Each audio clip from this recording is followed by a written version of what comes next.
come with us on a musical journey through some of the most magnificent places on earth. Great towns and cities of Europe, steeped in history and beauty, and resounding with the stories and music of the world's great composers.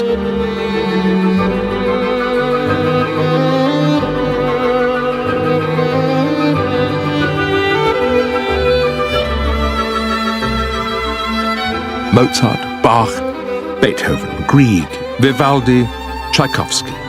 Just some of the greats in our classical destinations.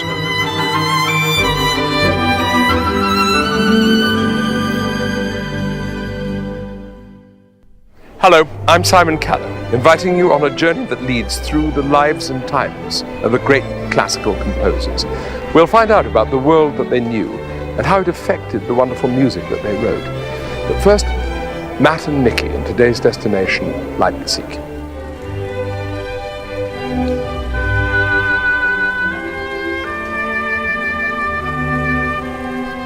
This episode will be continuing the story of Johann Sebastian Bach, the father of classical music. As well as getting the inside story on music publishing in Beethoven's day. Leipzig is in eastern Germany, not far from the borders of the Czech Republic and Poland. Tradition has it that the city was originally called Lipsk, which in the dialect of the Slavic settlers who first lived here means place of lime. Later on, we'll travel westwards from the place of limes to the beautiful valley of the Rhine and the capital of Rhineland, Mainz. Leipzig enjoys a wonderful heritage of gardens, promenades and squares.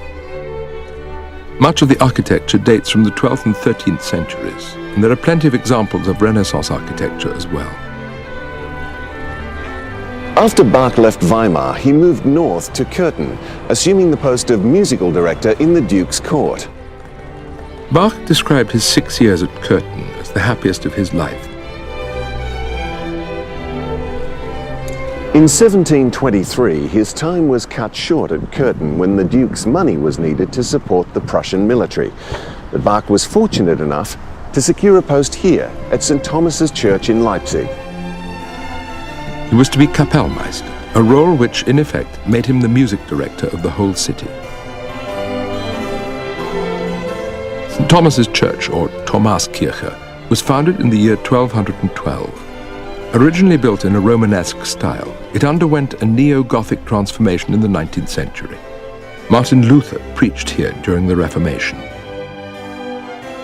Bach's duties, as well as being Kapellmeister, were as cantor of the church and leader of the Thomaner Chor, the boys' choir.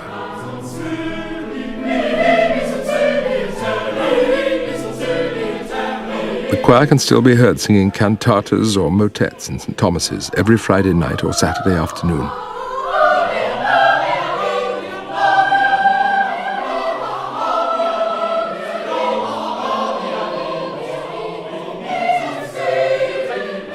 Georg Christoph Biller is now the leader of the boys' choir and the cantor of St. Thomas's, only the 16th since Johann Sebastian Bach.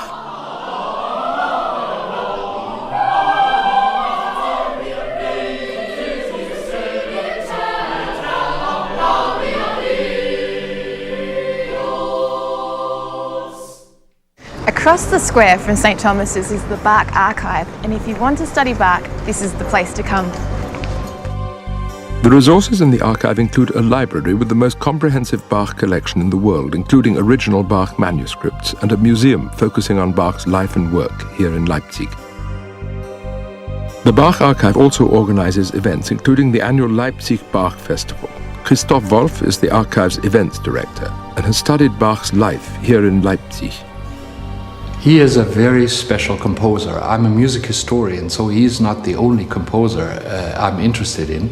But since he has had such an impact on the generations following him, and since he also, in a remarkable way, summed up everything that had been important in music prior to Bach's arrival, you know, it's a culmination point in the history of music, and it gives you an outlook both back to the Middle Ages and basically up to the present day, because he is involved in everything that stands for quality and depth and expression. So he is the ultimate measuring stick.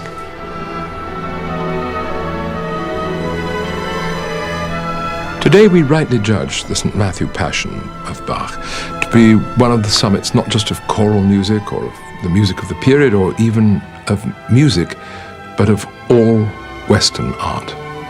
Our reverence is not simply a reflection of the sublime subject matter, the trial, crucifixion, and death of Jesus Christ as related by the evangelist.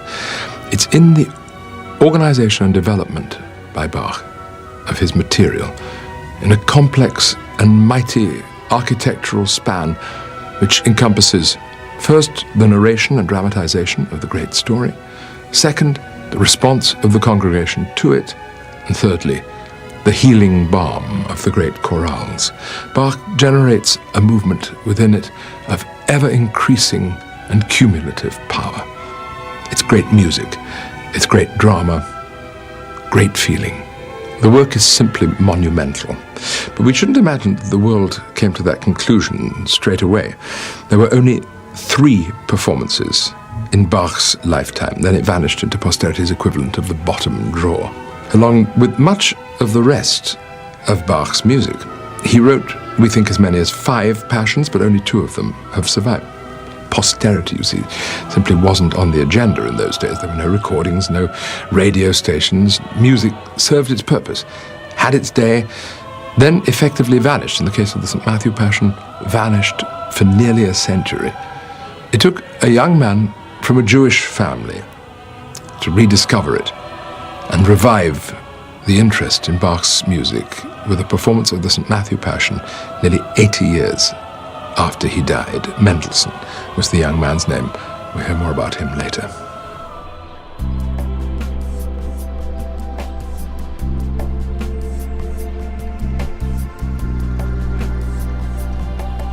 Dominating the market square, the old town hall in Leipzig was built in 1556 and is considered one of Germany's most beautiful Renaissance buildings. In the old days, on the balcony under the clock, pipers would pipe to announce various events. Nowadays it houses the City History Museum. It is still impressive. Yet when the new town hall was built in 1905, its predecessor was only saved from demolition by a single majority vote in the City Council. The museum houses a rich collection, including the Bach Room, full of memorabilia. This is the very contract Bach signed when he came to work for the city.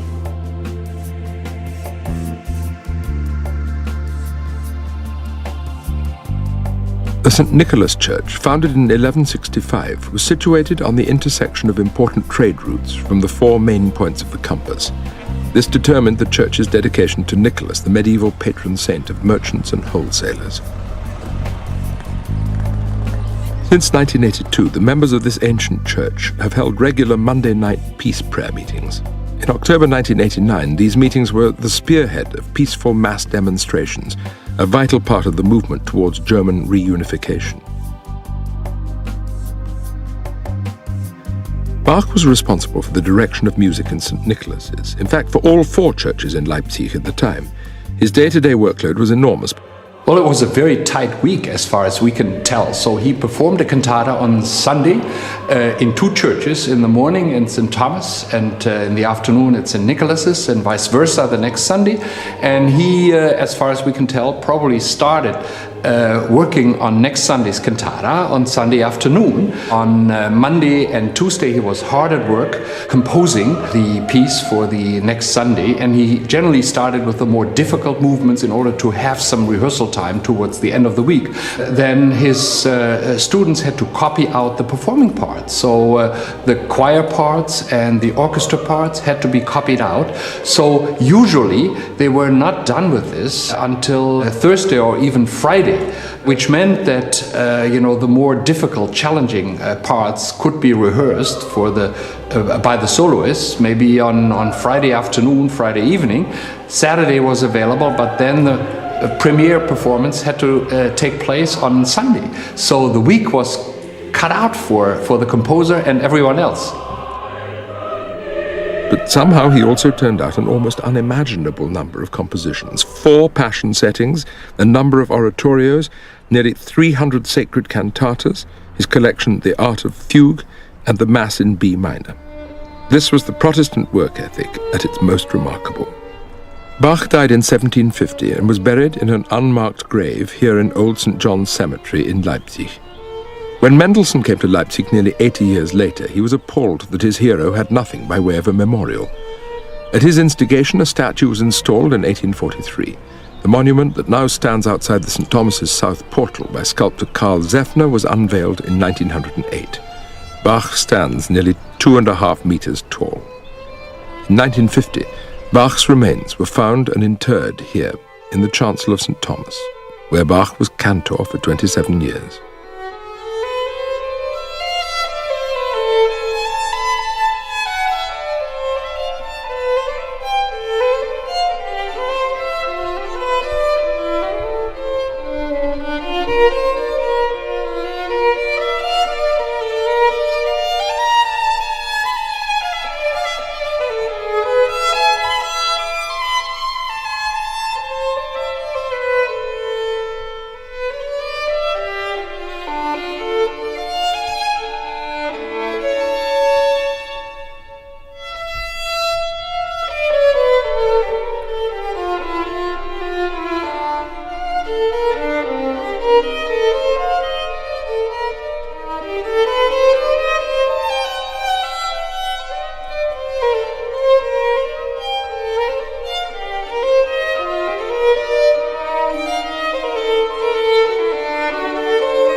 Of course, one of those most immediately influenced by Bach was his son, Johann Christian.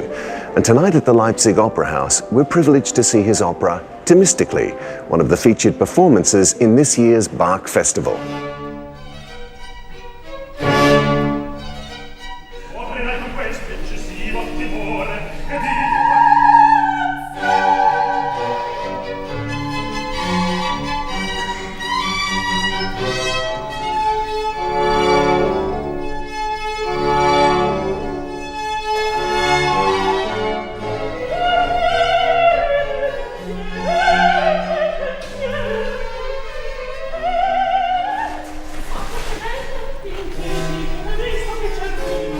It's been said that Bach was the father of classical music, but what was it that made him so influential?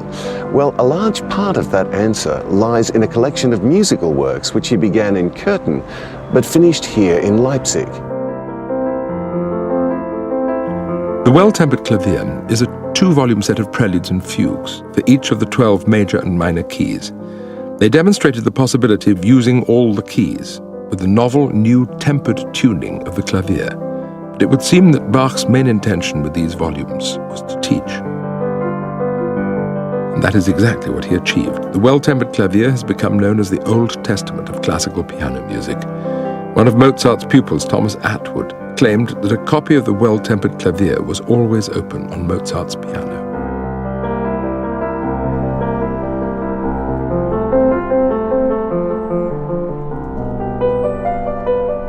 Felix Jakob Ludwig Mendelssohn Bartholdy, who lived in this house, was born nearly 60 years after Bach died. But in 1829, at the age of 20, he conducted Bach's St. Matthew's Passion. The audience response was overwhelming, stimulating a revival of popular interest in the music of Bach. Born in Hamburg in 1809 to a family of wealthy, art-loving intellectuals, Mendelssohn was an astonishing musical prodigy. After a number of years traveling and conducting, he became the very first modern conductor of the Gewandhaus Orchestra and music organizer in Leipzig in 1835. He introduced the conductor's baton and the routine of regular rehearsal schedules to orchestral life.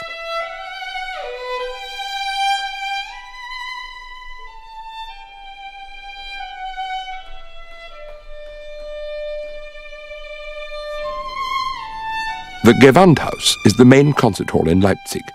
The new Gewandhaus was completed in 1981 and, as far as classical performances are concerned, has some of the finest acoustics in Europe. It is a featured concert hall for the annual Bach Festival. Gewandhaus means house of cloth because the original orchestra, which started in 1743, first met where the fabric markets were held. During his time in Leipzig, Mendelssohn became a friend and patron of fellow composer Robert Schumann. He conducted Schumann's first 2 symphonies and his piano concerto at the Gewandhaus. This classical facade is certainly one of the older examples of its type in Leipzig, but the building is far more famous because of 2 people who shared a first-floor apartment here. We are happier now than I could have believed possible. I feel such sorrow for those who have never felt this. They are living a partial existence. The words of Clara Schumann, who, along with her husband Robert, were one of the great love stories of classical music. The blend of their gifts and abilities, along with their love, made for a potent partnership. The house at that time had 2 grand pianos, which would have made for some great parties. The guests included their good friend Mendelssohn, French composer Hector Berlioz, Danish poet and author Hans Christian Andersen, Richard Wagner, and composer and pianist Franz Liszt. Liszt said of the Schumanns, "I cannot conceive of a happier, more harmonious pairing in the musical world than that of the creator or composer representing an idea and the virtuoso enabling the practical realization of it." Clara was, however, a little impatient with Liszt and wrote, "On Friday we hosted a modest soiree for a selected few. Liszt came, as always, very late. He seems to enjoy making people wait, which I find irritating. But in truth, we've grown very fond of him, and he's never been anything but friendship itself towards us." While the atmosphere was convivial at home, Schumann went out for coffee, and this is where he came. Zum Arabischer Kaffeebaum, one of the oldest continuously trading restaurants and coffee houses in Europe. Over the years, everyone came here. Bach, Wagner, Goethe, Grieg, and this was Schumann's regular corner. Leipzig was also the city in which the composer Felix Mendelssohn spent the last 12 years of a short life before his death at the age of 38. By way of compensation, it has to be said that his early musical achievements are among the most remarkable in the history of music. Some of his best-known works were composed when he was in his mid-teens, including a dazzling and technically brilliant octet for 8 string players, but perhaps most remarkable of all, the orchestral overture to A Midsummer Night's Dream, in which the 17-year-old boy miraculously captures all of the magic, the nocturnal mystery, the boisterous comedy, and the playful supernatural goings-on of the original play. How did the boy do it? At a stroke, he proved himself not only to be a great composer, but also a great literary critic. He was, as it happens, exceptionally well-read and versed in English literature, and we loved him. The city of Mainz was founded in the year 15 BC, where the Main River meets the Rhine. It's the capital of Rhineland-Palatinate, a major port and center for wine. Manufacturing is also big here. Chemicals, machinery, precision instruments, and something that is pertinent to our musical pilgrimage, printed materials. The Mainz Cathedral, or Dome, was begun in the year 975, but that's not the one you see here. The original cathedral burned down on the day of its inauguration in the year 1009. This, therefore, is the replacement, dating from before the 14th century. There's also a significant piece of history just across the road from the cathedral. The Gutenberg Museum celebrates the life and work of the man without whom reading a bestseller or even a newspaper would not have been possible. Johannes Gutenberg was born here in Mainz in about 1398, the first fuzzy detail in a life whose day-to-day progress is almost unknown to us. Printing of sorts had already been around for a couple of hundred years in Europe, but Gutenberg's big idea was to reduce text to its individual components: letters, numbers, and punctuation marks. He also wanted a process that would enable these elements to be mass-produced, the texts themselves to be reproduced perfectly, and all the elements to be reusable. Looking at the press, the results Gutenberg achieved are remarkable. The 42-line Bible was printed between 1452 and 1455, the first printed material that has survived. In 1770, the year Beethoven was born, the Schott Musikverlag, or music publishing house, was founded here in Mainz. In fact, this whole building is under a preservation order because it's the same historic site the company started in all those years ago.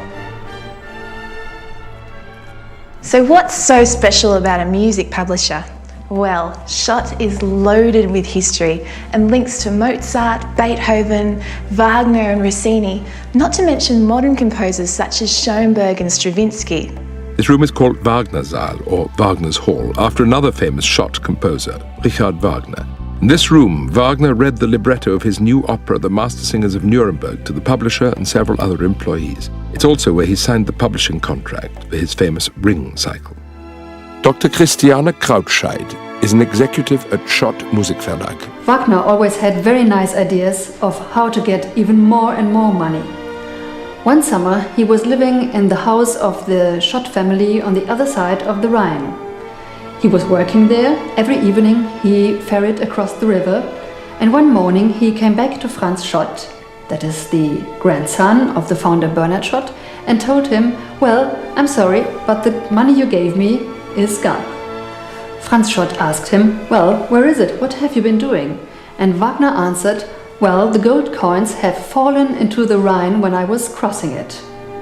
So this is the reason why this very famous opera was then called Das Rheingold. It's a great story, but this place seems to be full of great stories. For instance, it must have been quite a process to publish a symphony for an entire orchestra in the 18th and 19th centuries. The process started with the original manuscript. Let's take Beethoven's Ninth. Here it is just as Schott first received it. Messy character Beethoven, always changing his mind. You can see his corrections. To begin, a copyist would make a clean version by transcribing Beethoven's notation into something more legible. Back it would go to Herr Beethoven for approval and the odd last change. Once he gave his Ja, it was handed on to a team of engravers, anything up to 12 of them at a time. Using these tools, and ensconced in the brightest rooms in the building so that they could see properly in that often dim European light, the engravers would do just that: carve the notation into metal plates in a mirror image of the score as written.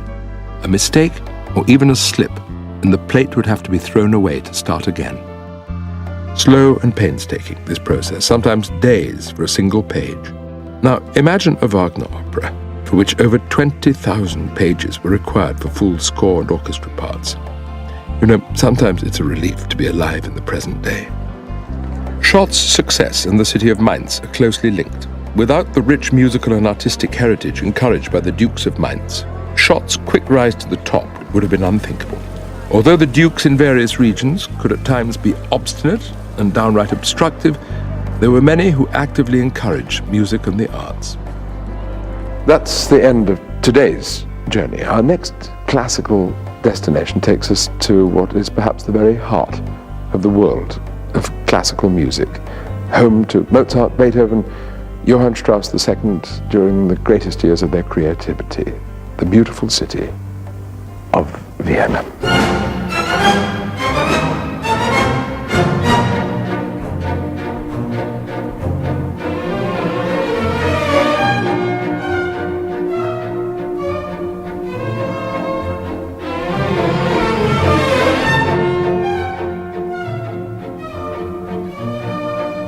we'll hear their stories and, of course, their music.